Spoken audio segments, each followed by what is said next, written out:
Founded in 1969 by former Governor Dan Evans and former Secretary of State Sam Reed, the mainstream Republicans of Washington hold an annual conference to discuss the key issues that they feel the state needs to address.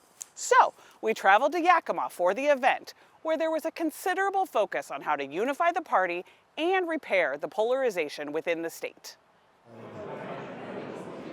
Mainstream Republicans of Washington, a Big Tent organization, because we do not have litmus tests. We do not rule people out because they don't agree with us on one issue. We put up the big tent together, we take it down together.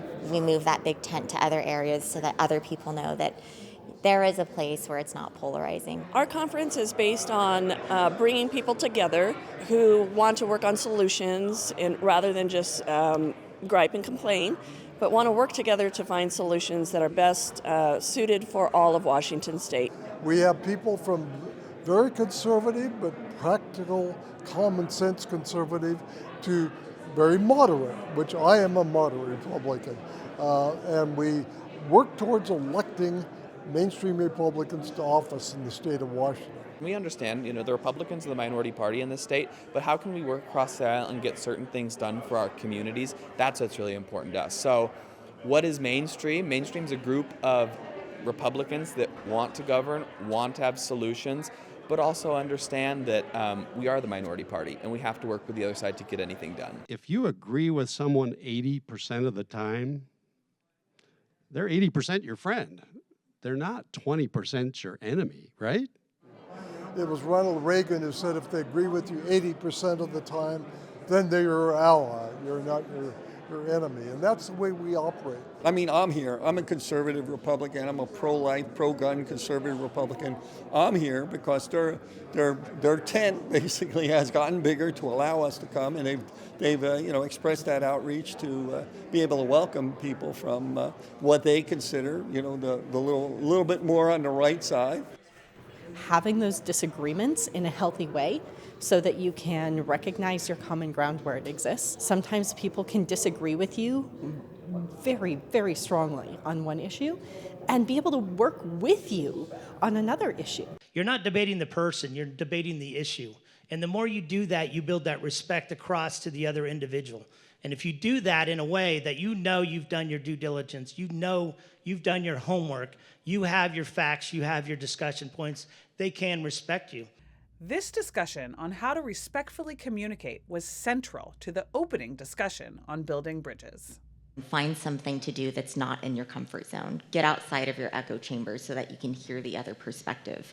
Because a part of winning and a part of effective communication is knowing the message that the other person is hearing, so that way you can speak in the same language. The panel that I spoke on this morning specifically dealt with the API community. I'm one of the board members for the Asia Pacific Cultural Center, and so we were primarily just talking about what can we do to bridge the gap.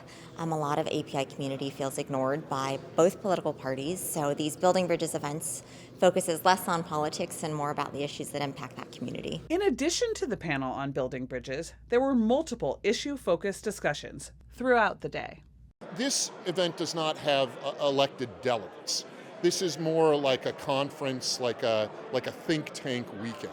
So we'll be talking about natural gas, we'll be talking about Snake River dams, we'll be talking about fentanyl and a whole host of other important policies that are impacting our state. When we can have a discussion about the real things that are impacting our lives, which, criminal justice, affordability, homelessness, these are the main things in our society that people are concerned about. Prior to the event, the mainstream Republicans endorsed candidates for the August primary, including their candidate for governor, Dave Reichert, who was the keynote speaker at the conference. Because we will show the rest of the country exactly what we can do when you bring new ideas to the table. There's a multitude of roles that we play in the election process. We're not the official party, so that there's things that we just don't do because of that, but we still make endorsements. What endorsements, wherever they come from, can help with is breaking through the noise. People tend to think that it means a big pot of money. That's generally not what it's about.